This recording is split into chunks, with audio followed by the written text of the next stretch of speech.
sorry, this party does not serve homeless people." That phrase fell in the gold-plated wedding hall, where all eyes were focused on the girl in the old dress, her hands still etched with calluses from sleeping on the streets. No one knew she had once wandered by the bus stop in Manhattan, begging for boxes of milk. No one could guess she was the one who had saved the groom's life. She did not argue. Ja smiled faintly, then opened her old cloth bag, where the wedding invitation lay with the handwritten message from the inviter, billionaire Noah Ainsworth. 40 minutes later, she stepped onto the stage and revealed the secret that caused the wedding to collapse amidst the bride's screams. Savannah, Georgia, the day before the wedding. The smell of warm concrete and stale cigarettes clung to the downtown bus terminal like a second skin. The late spring heat hung low over the city, pressing against skin and steel alike. Around her, the rhythm of transit life pulsed. Soft suitcase wheels against tiled floors, tired voices asking for transfers, and occasional bursts of laughter that came from nowhere and disappeared just as fast. Ava Monroe sat near the far wall, her back to a vending machine that had been broken for months. Her clothes were clean but faded.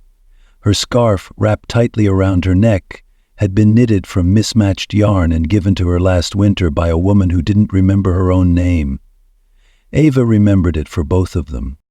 In her lap was a canvas tote bag, frayed at the edges, faded into a shade of oatmeal that could pass as gray in certain light. She held it carefully, like it carried something irreplaceable. Because it did. Inside was an invitation. Heavy stalk, gold-embossed corners, the kind of invitation that didn't arrive by accident. To Eva, please come.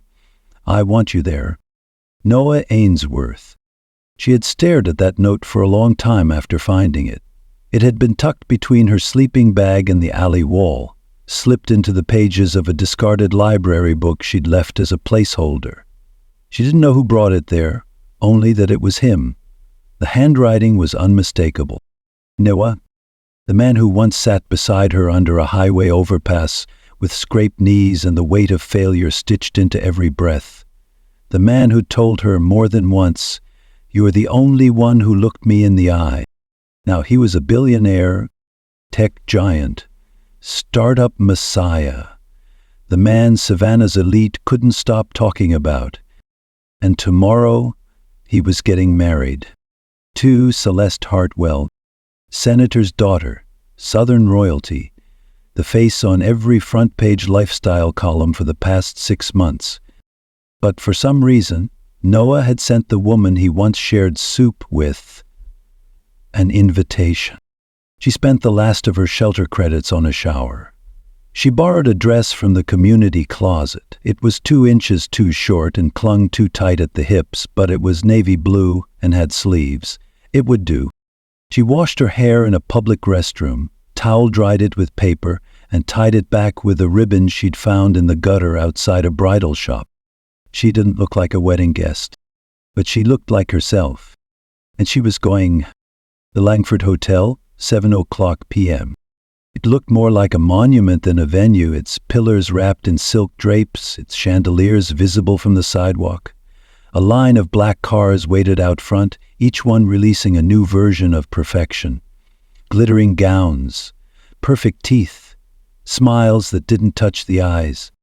Ava crossed the street slowly. She trembled, not because she wasn't afraid, because fear didn't get to speak tonight. The moment she stepped inside, the air changed. It was air-conditioned, yes, but colder than it should have been. Security spotted her immediately. One stepped forward, a woman with a polished bun and a clipboard. "I'm sorry," she said, gently but with a practiced edge. "This event doesn't serve." She paused, recalculated. Ava said nothing. She reached into her bag, pulled out the invitation. The woman blinked, checked her list. There it was. Ava Monroe, guest confirmed. No +1, no title. But it was real. Inside, the ballroom shimmered. Not in color, in judgment. Eva didn't need to turn her head to feel it. Whispers curled around her like cigarette smoke. She could hear them without listening. Who's that? She looks like she wandered in. No makeup, no heels. What is she even carrying in that bag?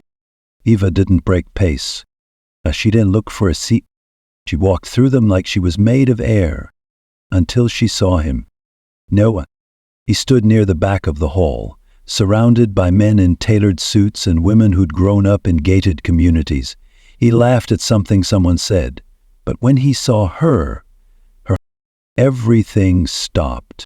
His smile dropped, not in panic, in recognition. She waited. So did he. Then without a word he stepped forward. The crowd watched. He reached into his coat, pulled out a black box, opened it. Inside was a chain. On it, a hospital ID tag. Battered. Bent. Eva Monroe. Downtown ER. May 2018. She stared at it for a long time. Noah whispered, "I remember." She replied, "Then you know why I'm here." He nodded once, slipped something else into her hand. A second card. Smaller, no gold. Just ink. 9:40 p.m. Ballroom stage. Your voice belongs here. She closed her fist around it. And turned? She didn't walk fast. She didn't smile. But every step she took toward the far wall was one less step they could take to erase her. The room didn't return to normal after Eva walked past. It stalled. The music tried to resume, a gentle string of violins easing back into their routine, but the notes felt thin, uncertain. Waitstaff exchanged glances, unsure whether to continue pouring or pause. Guests murmured between sips of champagne that suddenly tasted bitter. Celeste Hartwell, the bride, still hadn't entered.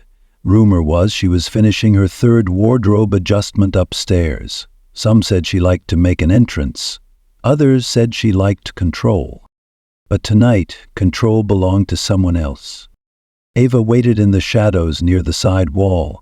She didn't touch the hors d'oeuvres. She didn't take a seat. She watched.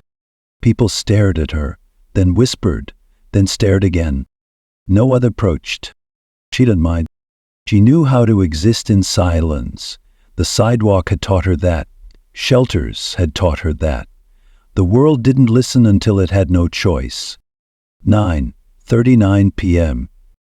The lights dimmed slightly, as they always did before the final toast. The music shifted to a lighter instrumental, a cue for attention. All heads turned toward the stage, expecting the best man. Instead, they got Eva. She walked slowly, alone. No announcement, no microphone check. Just the sound of her footsteps, one after the other, echoing over the polished ballroom floor. Someone coughed. Another chuckled nervously. No one clapped.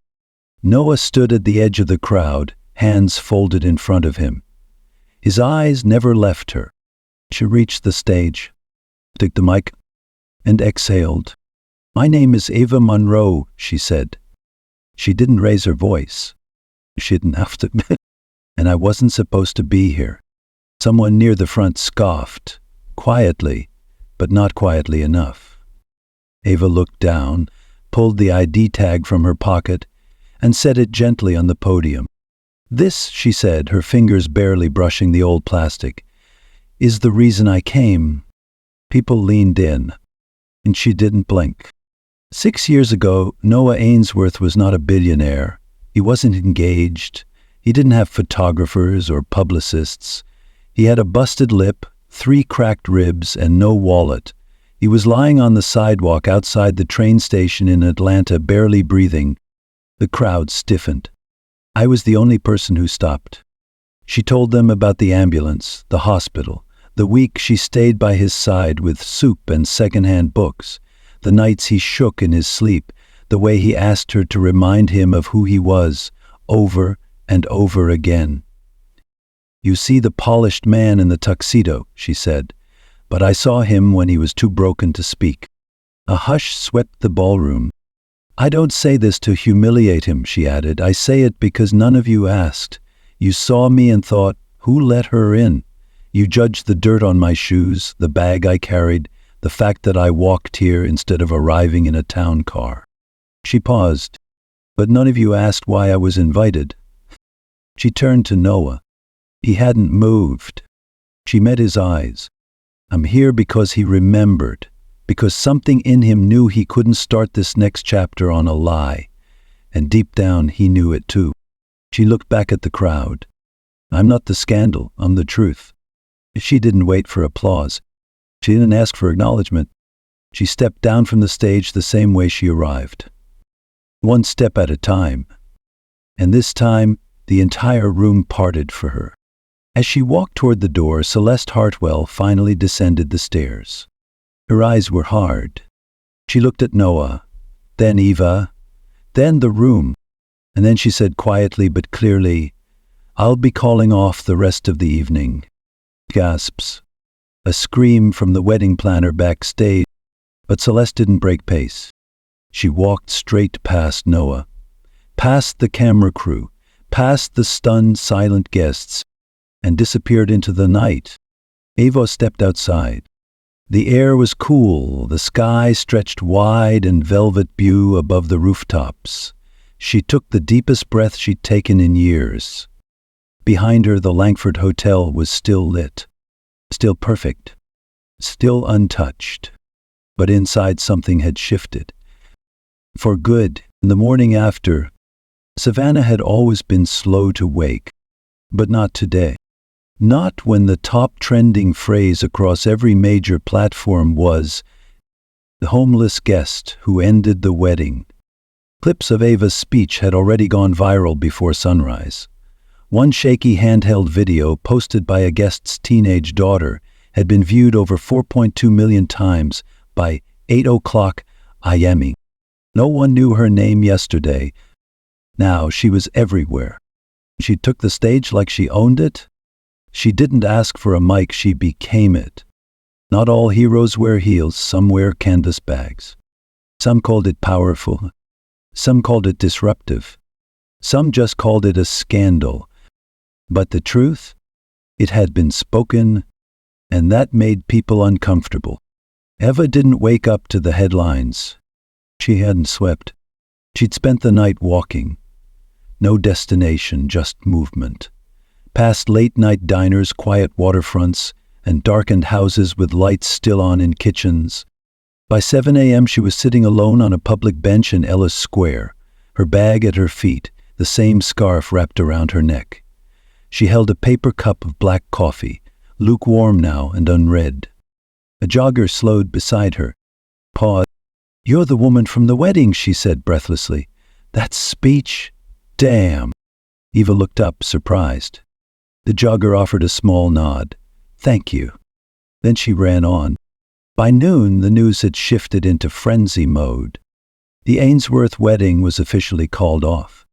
Celeste Hartwell, in a brief press release, confirmed irreconcilable misalignment of values. She didn't mention Eva. She didn't have to. Paparazzi staked out the Langford Hotel. Noah Ainsworth? Silent. His PR firm said he was reflecting privately. But silence only fueled speculation. Who was Eva Monroe, really? Was this a setup? Was she a former lover, a secret partner, a PR stunt gone rogue? Every anchor had a theory. Only Eva had the truth. And she wasn't giving interviews. Until the call came. It was short, direct, no fanfare. "Miss Monroe," the voice said, "Noah would like to see you on neutral ground, no press, just him." She considered saying no. Then she remembered the look in his eyes when she'd left the stage. Not shame, but something more dangerous. Unfinishedness. She agreed. They met in a bookstore. Not a flashy cafe, not some dimly lit boardroom like he was used to. Eva chose the place. It was tucked between a closed-down theater and a florist. The sign above the window read, "Ethel's Books and Belongings," in hand-painted letters. Inside it smelled like dust, leather, and old poetry. Noah was already there when she arrived. He didn't look like a billionaire today. No suit, no watch, no entourage. Just a soft blue shirt, wrinkled at the elbows. He held a paperback in his hands but wasn't reading it. When she stepped through the door, he stood. "Thank you for coming," he said. She didn't sit. "I didn't come for thanks." "I know." He gestured to a chair across from him. She took it. There was a pause. Then he exhaled. "I thought I had buried it all," he said. "Burying isn't healing." He nodded. "I thought if I became someone big enough, I wouldn't need to go back to who I was. And I was wrong." He looked up straight at her. "You reminded me." Eva didn't blink. "No." "The silence reminded you I just broke it." Another pause. Then he slid a thin folder across the table. Inside, a proposal, a foundation, her name on it, the Monroe Initiative, a program for transitional housing, job placement, trauma-informed recovery. "I don't want to make this about redemption," he said. "I want to make it about correction. You once gave me something that wasn't yours to give. Time, hope, presence. I want to give that forward." Eva ran her fingers across the folder. I didn't do it for repayment." "I know, but now you want to repay." "I want to repair." She didn't answer right away. Instead, she stood, walked to the nearby shelf, pulled a copy of The Fire Next Time by James Baldwin. She opened it, ran a finger along the first line. "You think your pain and your heartbreak are unprecedented in the history of the world. But then you read," she turned to him, "if you really mean this foundation, this movement, then it doesn't start with your name. It starts with you listening. For once." He nodded slowly. "I'm listening." She handed the book to him, walked out. No cameras, no press, just the quiet hush of a man holding more than pages in his hands. That night, the official announcement went live. The Monroe Initiative is real, fully funded, independent board, no NOAA branding. Eva Monroe has declined formal leadership but remains its founding voice. She will speak when it matters and remain silent when it heals. The story had gone from viral clip to social revolution. She had spoken, and the world had not only heard, it had changed its tune. At first they clapped, then they clicked, then they clawed. The clip of Eva's speech hadn't even cooled on the trending list before the backlash began. First came the influencers. Sure, she made a statement, but crashing a wedding, that's just trauma cosplay. Then the think pieces. When personal truth becomes social theater, is Eva Monroe a martyr or a manipulator? Then the trolls. She played the system. If she was really homeless, she wouldn't have had the time to learn how to speak like that. Eva had expected silence after her moment. She hadn't expected dissection. She sat in the corner booth of a cafe that didn't ask questions. The owner, a kind woman named Drea with silver box braids and a tattoo of a gavel on her wrist, had put up a handwritten sign the day after the wedding. "No interviews, no photos. If you're here to harass a woman who told the truth, you're in the wrong story." Still, cameras parked across the street. The price of visibility, Eva thought. The Monroe Initiative had launched. It was real, fully staffed, fully funded. Open applications. Women were already writing in, asking how to apply, how to help. Some even sent handwritten notes. "I've never seen someone who looked like me speak like that and not apologize. You reminded me I'm not invisible.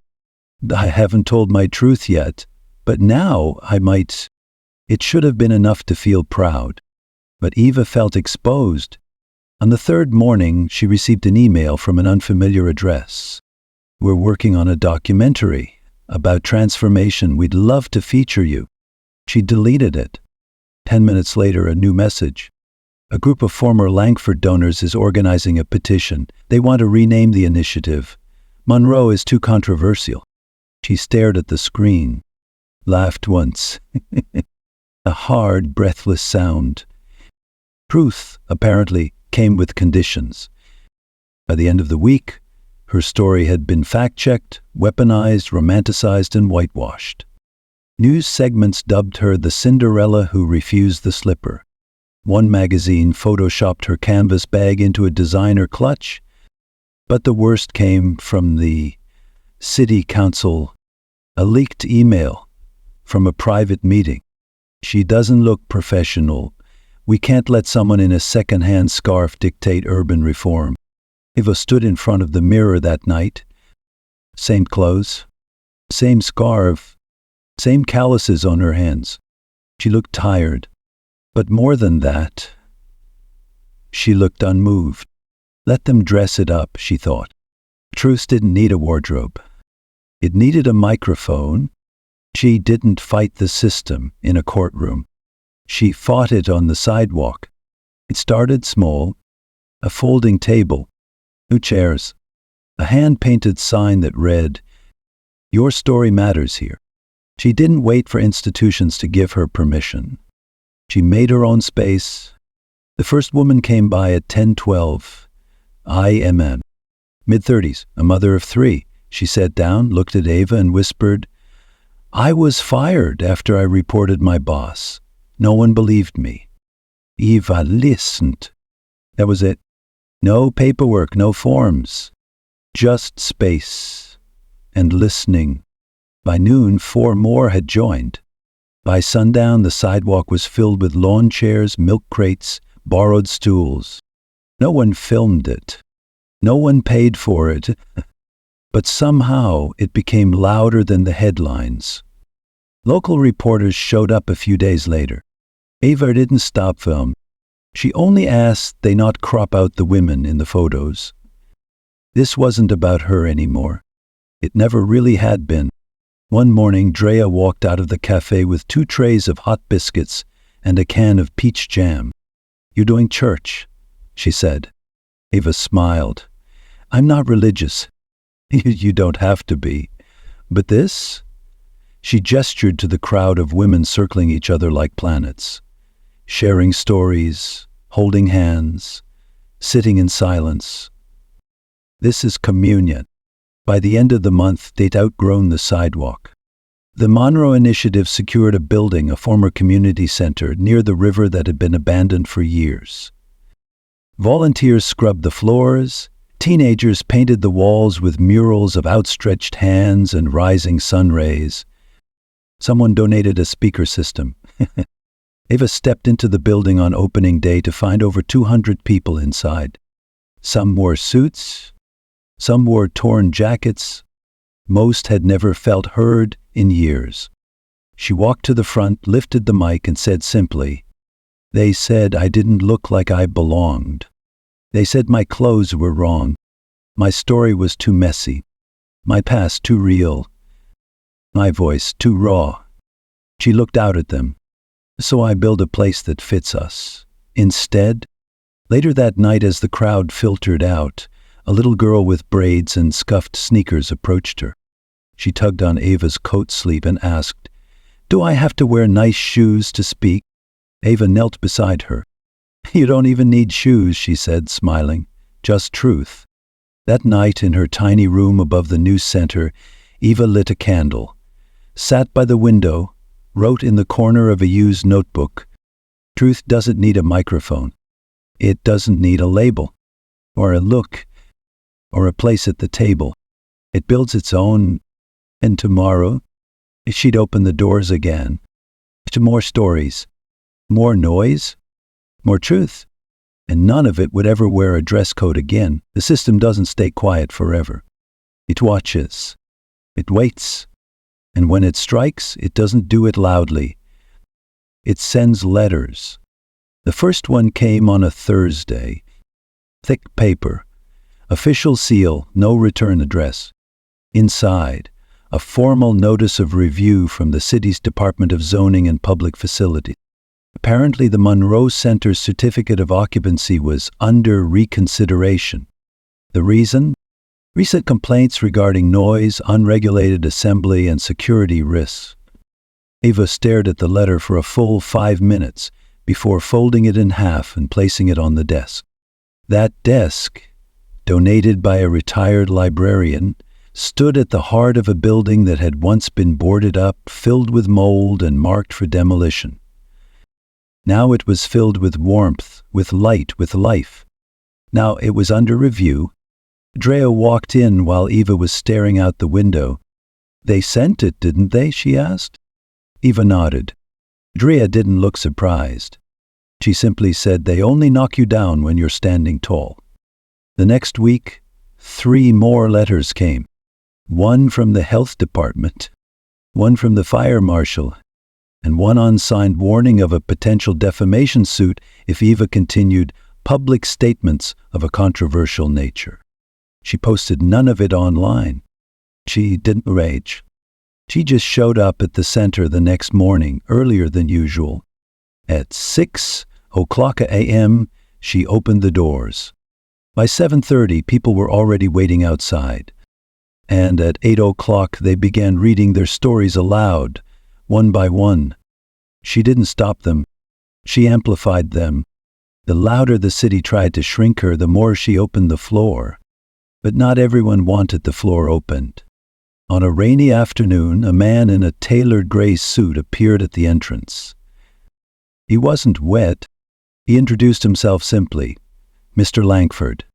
Yes, that Langford, son of the hotel magnate, donor to the governor's campaign, one of the voices behind the original Ainsworth wedding. He stepped into the Monroe Center like he was slumming for sport. "We should talk," he said. Eva folded her arms. "About optics, control, narrative." He pulled out a sleek proposal. The new Monroe Foundation. With a board, with donors, with a PR firm, with her name licensed and packaged. We'll make it clean, strategic, national.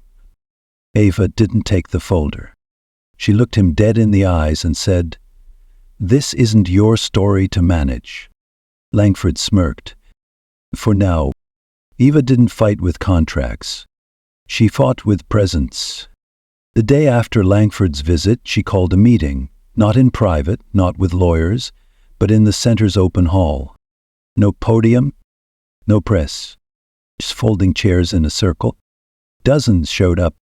Women who once whispered their stories now spoke with steady breath. Men who'd once turned away now turned up, holding flyers. A 16-year-old girl read a poem about a locked bathroom stall and what silence had stolen from her. No one clapped. They stood instead. And that meant more. The city didn't stop. They doubled their letter, sent fines for building codes that had never mattered before, suggested safety inspections they'd ignored for decades. Eva opened every envelope. Read each one aloud at the next gathering. Then stacked them in a box labeled, "Attempts to erase us." When reporters asked if she planned to respond legally, she answered, "When they send lawyers, we send voices. When they send restrictions, we open doors. When they say we're unqualified, we write qualifications in real time." She didn't speak from rage. She spoke from record, and the people followed. They showed up with ladders, paint, diapers, bread. They showed up with laptops to build their own grant systems. A woman named Carla taught free CPR classes in the main hall every Saturday. A veteran named Reggie ran a job board out of the broom closet. No sponsors, no signatures, just community. Langford returned 2 weeks later. This time he wore a smile so smooth it nearly shined.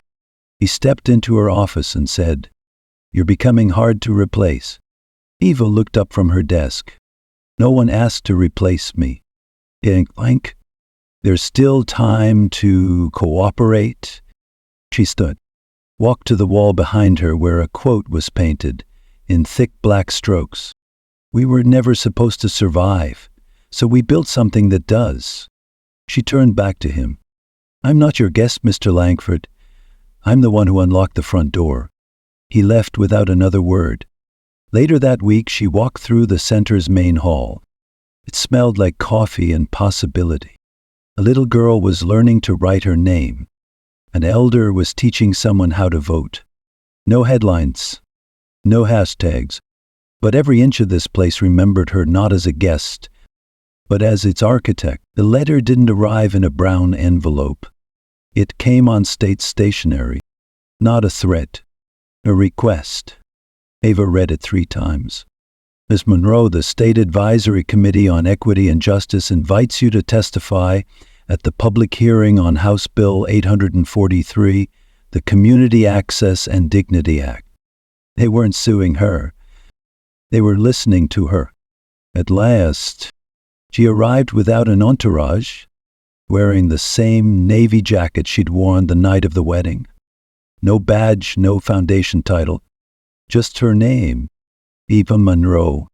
And this time when she entered the state capitol building, no one asked for ID. Inside the hearing room, the lights were colder than she remembered from TV. The committee panel sat in a half circle, stiff suits and scanning eyes.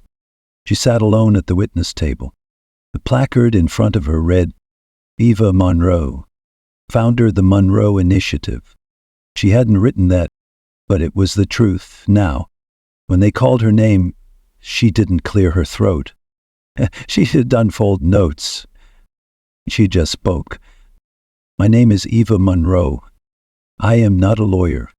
I am not a politician. I was not trained to testify before state committees.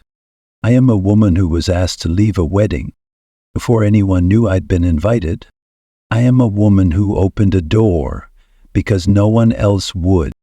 And I am here because silence shouldn't be the price of dignity. There was no applause, only pens scribbling, eyes watching. But some of them listened. Would you like me to continue with segment 2, where the law is passed not because of power, but because of pressure, and Eva chooses not to own the spotlight, but to leave something behind that cannot be erased. Let's write the final legacy. The bill passed, not with thunder, not with fanfare, but with votes. Narrow, quiet, enough.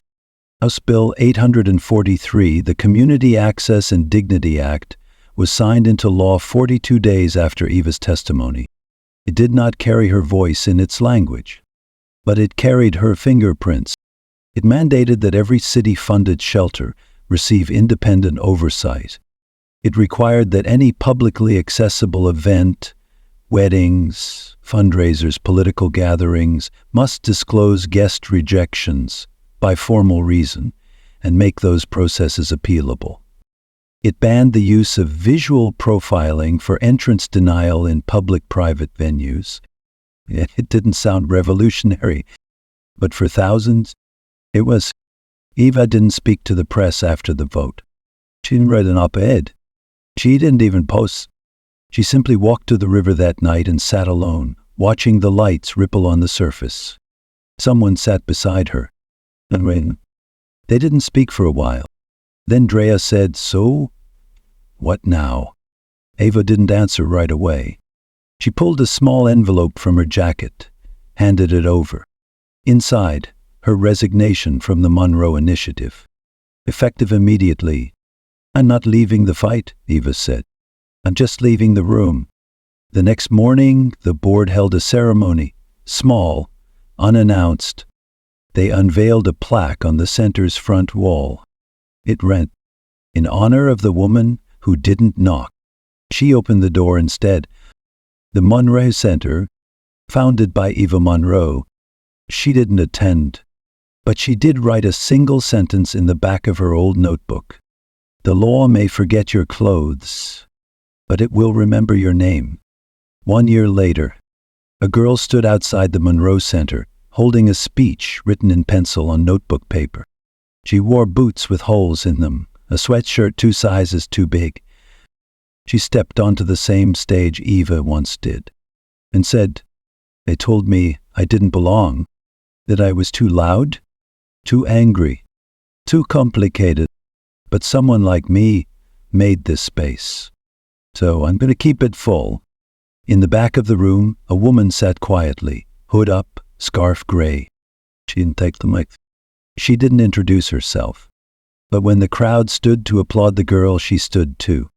And for a moment, no one saw her, except the law that now bore her legacy.